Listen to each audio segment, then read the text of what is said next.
Olá pessoal, seja bem-vindo à nossa escola bíblica de hoje. Mas antes de começar a nossa aula, eu quero passar algumas informações importantes para você. A nossa igreja está localizada no Jardim Vaz de Lima, na Rua Comendador Antunes dos Santos.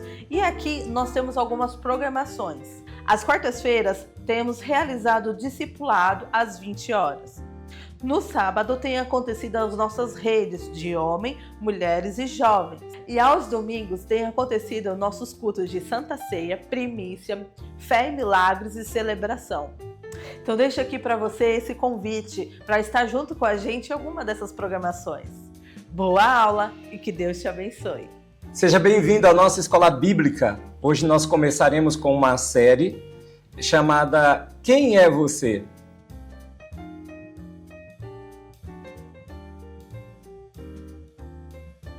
Não sei se você já se perguntou quem você é ou se alguém já fez essa pergunta para você.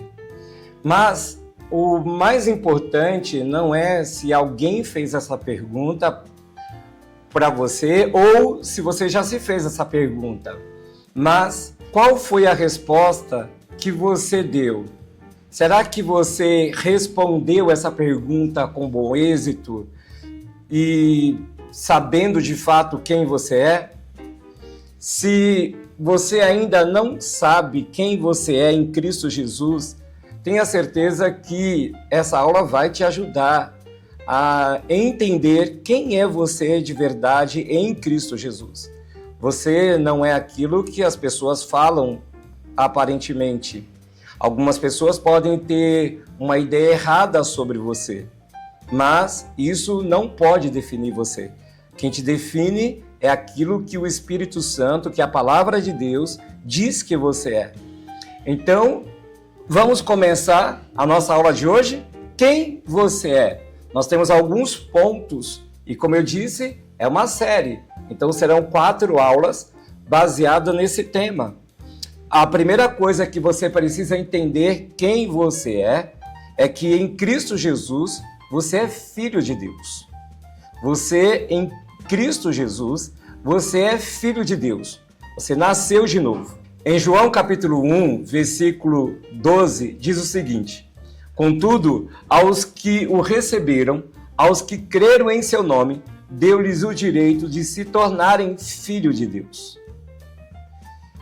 Receberam uma paternidade em Cristo Jesus.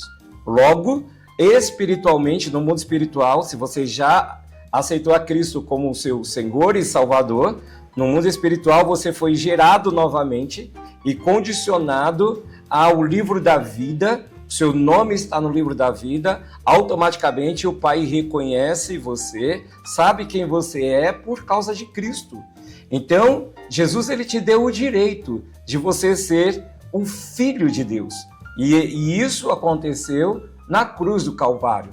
Por isso é importante eu e você entendermos, não só entendermos, mas também nos apropriarmos do sacrifício de Cristo na cruz do Calvário, porque foi na cruz que Ele nos deu esse direito de sermos filhos de Deus. Acredito que até aí tudo bem.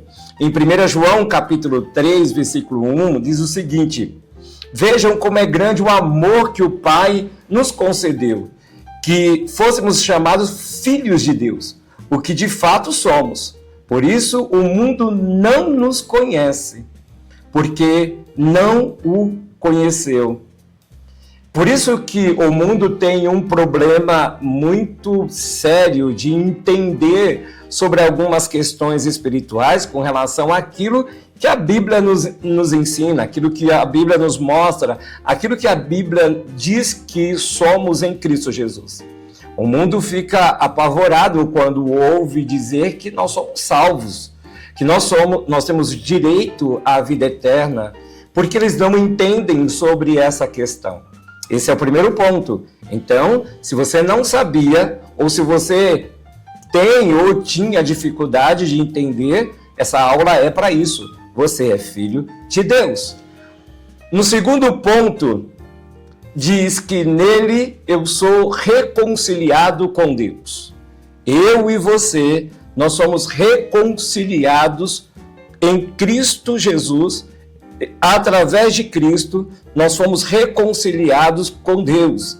Em 2 Coríntios, capítulo 5, versículo 18, diz o seguinte: tudo isso provém de Deus, que nos reconciliou consigo mesmo por meio de Cristo e nos deu o ministério da reconciliação. O Pai, Deus o Pai, trabalhou para que isso acontecesse tanto na minha vida como na sua vida. Quem você é? Hoje, se você aceitou a Cristo como Senhor e Salvador da sua vida, você é uma pessoa reconciliada com Deus.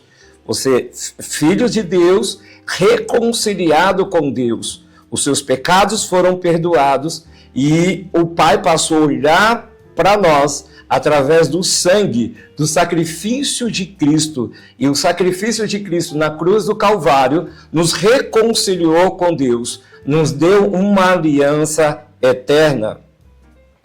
Em terceiro lugar, o que nós somos? O que nós somos? Eu e você, nós somos amigos de Deus. Você pode até falar, mas o único que eu vi tendo esse título foi o próprio Abraão ou Jesus falando com os seus discípulos. Mas não se engane, eu e você somos amigos de Deus. E o Senhor deseja essa amizade, Ele quer ter essa amizade conosco. E Ele, o tempo todo, tem trabalhado para que sejamos amigos dEle. Eu sou amigo de Deus. Você é filho reconciliado através de Cristo Jesus. Você é amigo de Deus. Em João capítulo 15, versículo 4, Jesus falando para os seus discípulos: vocês serão meus amigos se fizerem o que eu lhes ordeno. Agora, lógico que tem essa condição. O que eu lhes ordeno. O que significa isso? Isso significa obediência. Isso significa reconhecer o senhorio de Cristo Jesus, que Ele é Senhor da minha vida e da sua vida. Então, se nós queremos que Ele seja o nosso amigo, porque Ele é, e que sejamos amigos de Cristo, nós precisamos fazer a sua vontade, nós precisamos obedecê-lo, nós precisamos caminhar segundo aquilo que Ele já estabeleceu para as nossas vidas, nessa nova etapa de vida que nós temos em Cristo Jesus. Não esqueça, você é filho de Deus, reconciliado com o Senhor, você é amigo de Deus, você é amigo dele, você não pode abrir mão disso.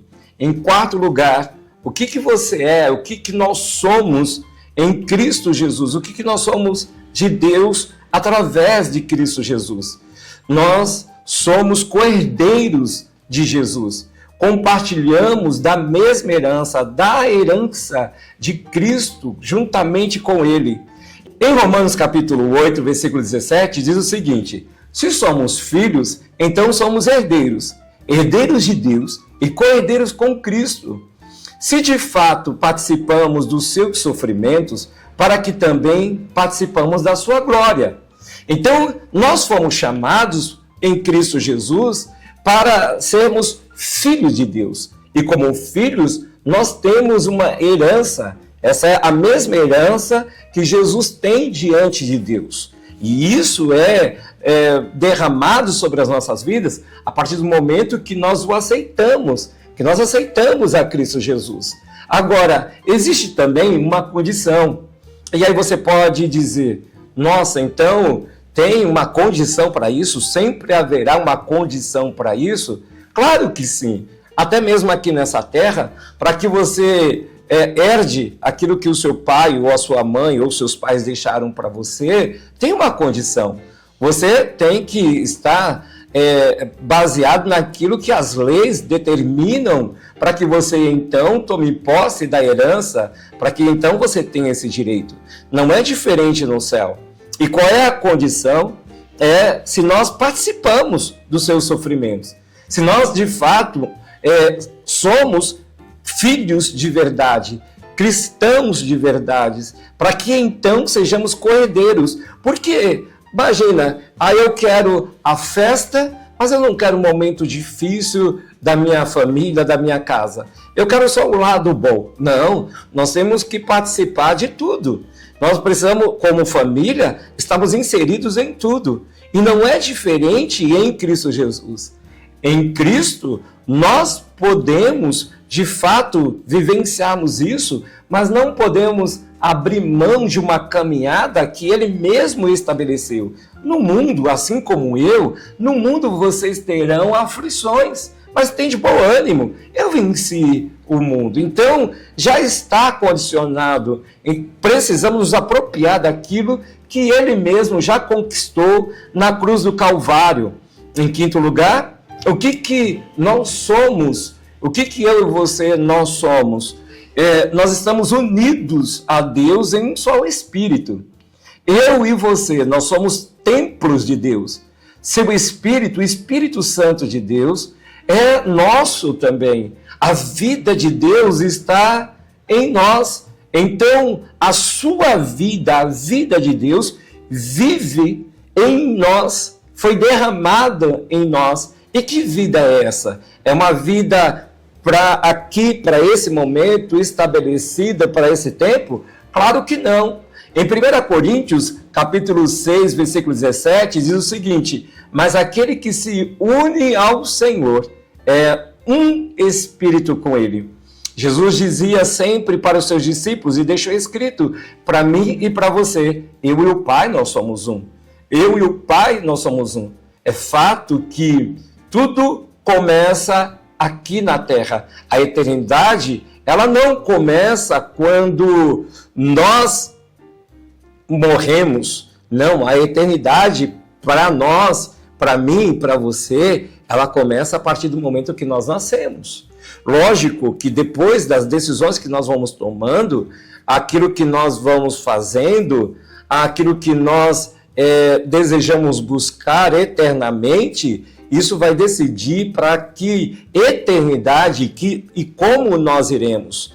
Nós fomos feitos para uma eternidade com Cristo, mas eu preciso decidir em vida por essa eternidade com Cristo. No versículo 18, diz assim: fujam da imoralidade sexual. Todos os outros pecados que alguém comete, fora do corpo, os comete. Mas quem peca sexualmente, peca contra o seu próprio corpo. A Bíblia diz que nós somos templo do Espírito. E nós não pode haver nenhum tipo de sujeira nesse templo. Não pode haver nada que possa nos comprometer, que possa comprometer a nossa eternidade, que possa estabelecer algo que o próprio Deus não estabeleceu e nem estabelecerá, que é a condenação eterna. É o homem que estabelece isso, que deseja isso, que busca isso. No versículo 19 de 1 Coríntios capítulo 6, diz o seguinte: acaso não sabe que o corpo de vocês é santuário do Espírito Santo, que habita em vocês, que lhes foi dado por Deus e que vocês não são de si mesmos? Então, eu e você, a partir do momento que entregamos a nossa vida a Cristo, quem é o Senhor do nosso corpo, quem é o Senhor da nossa alma, quem é o Senhor do nosso espírito, é o próprio Deus. Então, a nossa vida é para louvor e adoração do nome do Senhor, independente se nós estamos no culto. Tudo que nós fazemos para a glória de Deus. Não sei se ainda, mesmo com esses pontos, apresentando esses pontos para você, ainda você tem dúvidas com relação a isso. Mas, na próxima aula, nós trataremos de outros pontos com relação a isso, aquilo que nós somos, aquilo que de fato eu e você somos. Nós temos uma identidade em Cristo Jesus. Em Cristo nós somos filhos de Deus, nós somos reconciliados através de Cristo, nós somos reconciliados com Deus através de Cristo Jesus. Nós somos amigos de Deus, nós somos co-herdeiro de Jesus, nós compartilhamos da mesma herança, nós estamos unidos a Deus em um só Espírito, somos templo do Senhor, somos templo do Espírito Santo. esse é você. Então, não permita que o diabo fale contrário daquilo que você não é, que você não possa ouvir outras vozes dizendo que você é isso ou aquilo outro, mas você precisa basear a sua vida, a sua convicção de quem de fato você é na palavra de Deus, nas Escrituras Sagradas. Eu abençoo a tua vida, teu dia, a tua semana e declaro que nós nos veremos na próxima aula em nome de Jesus.